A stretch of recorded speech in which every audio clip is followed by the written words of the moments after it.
കോഴിക്കോട് തൊട്ടിൽപ്പാലത്ത് പുള്ളിമാനെ കുളത്തിൽ ചത്തുനില കണ്ടെത്തി. കൃഷിയിടത്തിലെ കുളത്തിലാണ് മാനിന്റെ ജഡം കണ്ടത്. ഷഹദ് റഹ്മാൻ കോഴിക്കോട് നിന്ന് വിവരങ്ങൾ നൽകും. പറയൂ ഷഹദ്. ഗുഡ് മോർണിംഗ് എസ്കൻ സൂചിപ്പിച്ചതുപോലെ തന്നെ തൊട്ടിൽപ്പാലത്താണ് ഒരു പുള്ളിമാന്റെ ജഡം കണ്ടെത്തിയിരിക്കുന്നത്. അതായത് ഒരു കിണറ്റിലാണ് ഈ ജഡം ഉള്ളത്. ഇന്ന് രാവിലെയാണ് ഇത് ശ്രദ്ധയിൽപ്പെടുന്നത്. മുണ്ടവയൽ വട്ടപ്പറമ്പിൽ ലാലിച്ചന്റെ കൃഷിയിടത്തിലെ കുളത്തിലാണ് ഈ ജഡം കണ്ടെത്തുന്നത് എന്നുള്ളതാണ്. ഏകദേശം 4 വയസ്സ് പ്രായം തോന്നിക്കുന്നതാണ് ഈ പുള്ളിമാൻ എന്നുള്ളതാണ്. ഇവർ കുറ്റ്യാടി വനംവകുപ്പിന് വിവരം അറിയിച്ചു.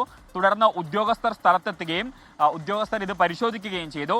തുടർന്ന് RRT ഉദ്യോഗസ്ഥർ സ്ഥലത്തെത്തി ഈ പുള്ളിമാനെ കൊണ്ടുപോവുകയാണ് ചെയ്തിട്ടുള്ളത്. ലോകത്തെവിടെയായാലും ഏത് സമയത്തും 24 വാർത്തകളും ഓഗ്മെന്റഡ് റിയാലിറ്റി പാക്കേജുകളും എക്സ്പ്ലെയിനറുകളും വിശദമായി കാണാൻ ഞങ്ങളുടെ യൂട്യൂബ് ചാനൽ നിങ്ങൾക്ക് സബ്സ്ക്രൈബ് ചെയ്യാം.